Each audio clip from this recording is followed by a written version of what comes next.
Okay, so you can't focus. You're going from task to task, or you just can't even sit still. These are all signs of ADHD. And guess what? This doesn't just affect children. And this is Chick to Chick.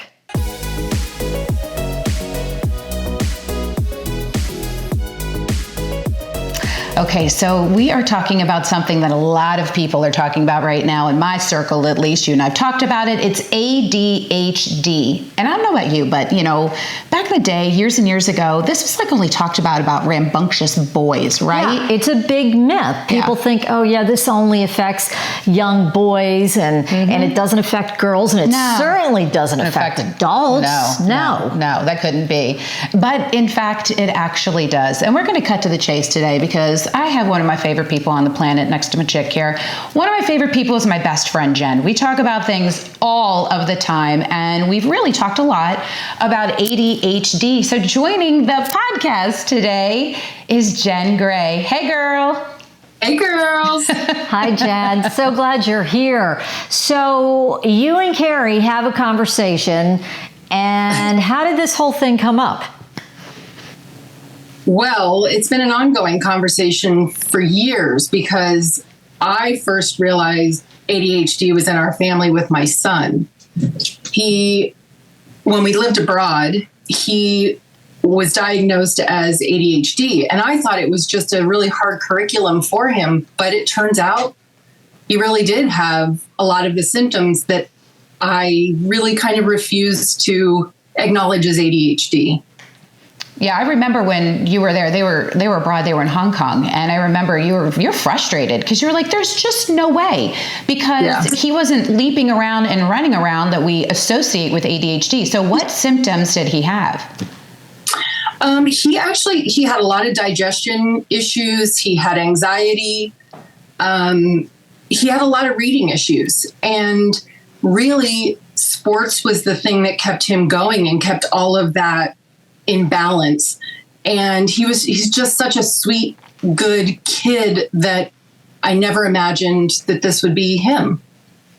So you realize your son has this. Now you have it as well. And what were you going through? And when were you diagnosed? And what were your symptoms? All of that stuff. So when we went through this process, that was third grade with Liam. When we went through this process with him, I moved him to a different school thinking this would alleviate the problem, and it really didn't. So I went and had him tested in the 11th grade. That's how long it took me to come to terms with this. And once he went through all of the testing and sitting with the neuropsychologist and talking to him about all the symptoms, I'm thinking to myself, well, I'm checking every single box here. And at the time, I was going through therapy for many different things. I've had some trauma in my life, and I have anxiety as well. And so I just thought everything that I had was just anxiety driven. Well, after speaking with my psychologist, actually it wasn't. I kind of checked the same boxes that Liam was checking. And at that time, this was back in 2006, 7, and 8.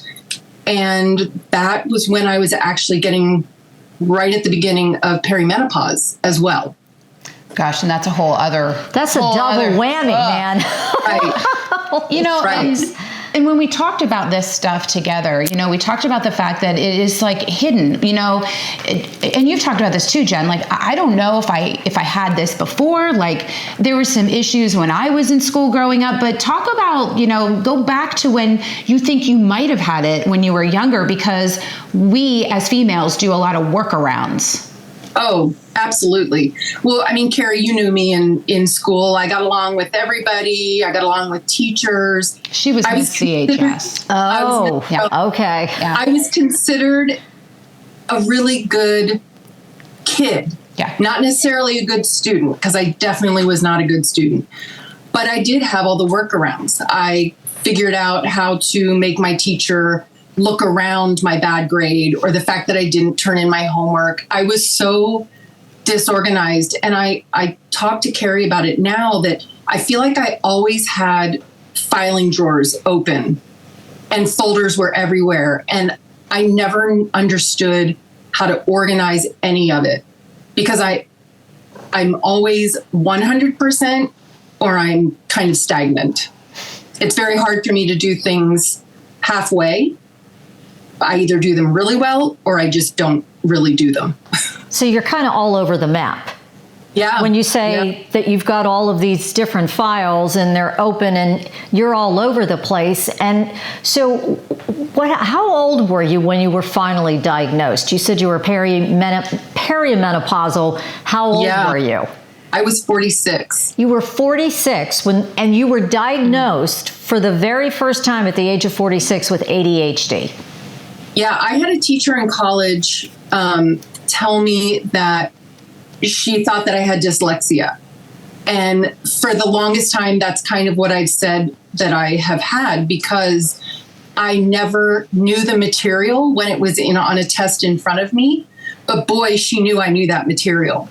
So that is also, I think, one of the things is getting it from my brain to the paper is also a very difficult thing to do. And that I saw that in my son as well. I knew he knew the material. He studied and he studied and he studied.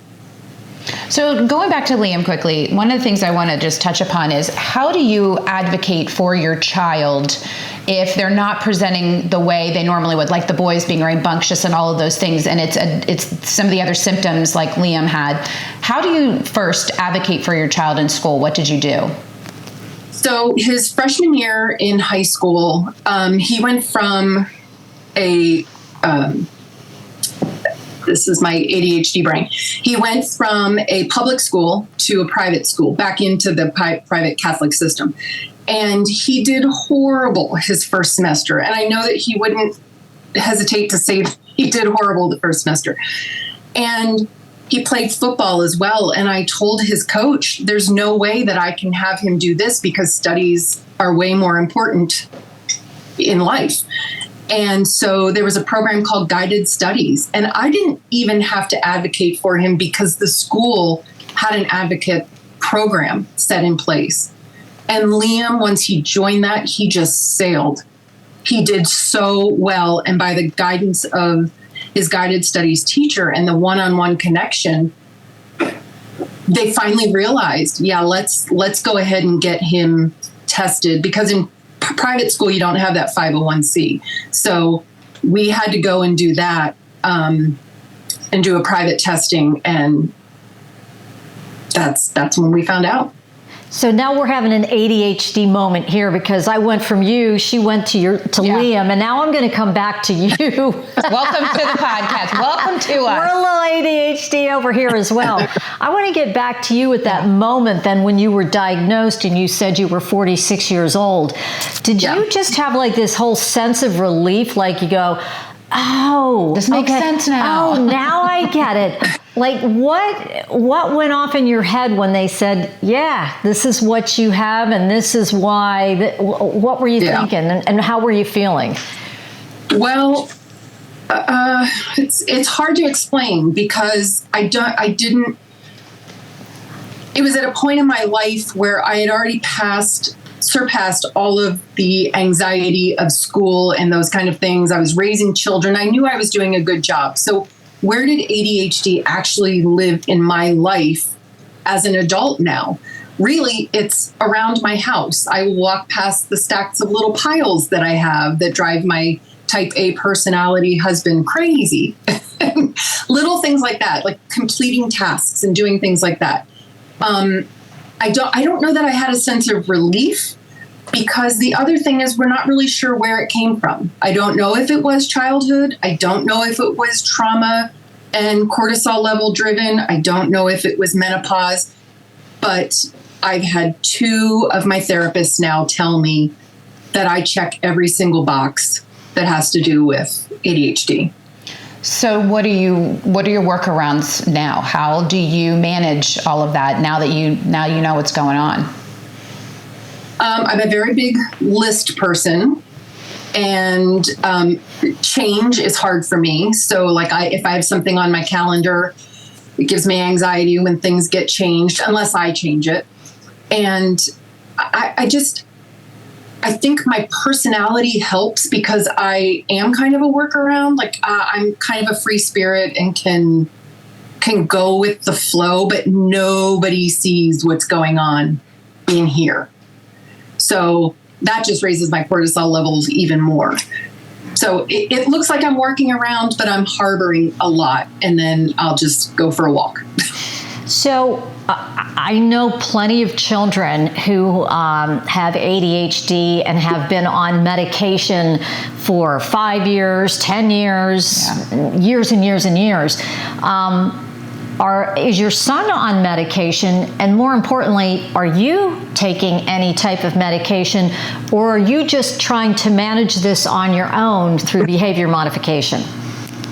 So my son went on medication and he couldn't sleep. Mm-hmm. And he was on it. He really tried to be on it for a while. But I think for him, what you had just asked me about the diagnosis, I think him having a diagnosis is what helped him, because he understood what he was up against. With me, I'm exploring, I was working with a naturopath to try to heal my gut, to try to help my brain, those kind of things. And now I'm going down the menopausal road. So I'm working with a women's hormone specialist, and we're trying to get my estrogen levels and that my progesterone levels and that kind of stuff working to my favor to try to help get a lot of, in women, ADHD symptoms are very similar to menopause symptoms. So we're trying to work through that in hopes that it will help. And one of my therapists put me on Zoloft for probably about 5 years. And then I decided to take myself off of it when I was working with my naturopath. I know she's been working hard. She sends me the stuff all the time, and it's a godsend because I need the information too. So you know what? You really did a great job bringing a lot of information to the table today. And I think people who are listening, it's going to resonate if they have someone in their home or themselves who are going through it. So I'm so glad that you were on to talk about this today. Yeah.